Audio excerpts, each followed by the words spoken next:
Isantabi ang pansariling interes. Yan nga ang panawagan ni House Speaker Bogie D sa mga kapwa kongresista. Sa gitna pa rin yan ang issue ng korupsyon sa bansa. Mula sa Kamara na sa linya ng telepono si Marian Enriquez. Marian, ano pa nga ba ang mga ipinunto ni Speaker D? Sa huling flag raising ceremony sa Kamara ngayong taon, nanawagan si House Speaker Bogie D sa mga kapwa kongresista na magkaisa at magtulungan tungo sa pagbabago. Narito ang pahayag ni Speaker D. Mga kasama, malinaw ang hamon po sa ating lahat. Magkaisa at magtulungan. Isang tabi ang pangsariling interes para sa kapakanan ng mamamayang Pilipino.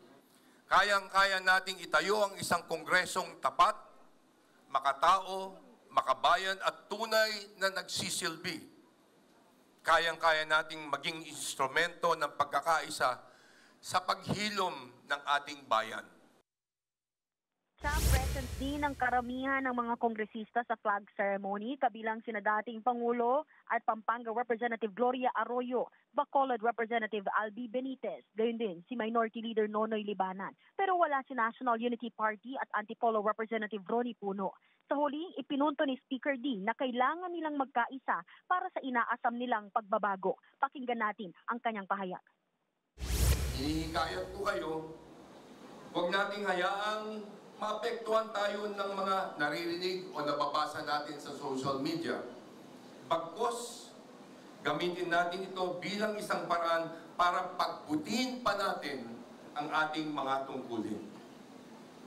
Kayang-kaya natin baguhin ang imahe ng institusyong ito sa pamamagitan ng tapat, masipag at makabuluhang paglilingkod.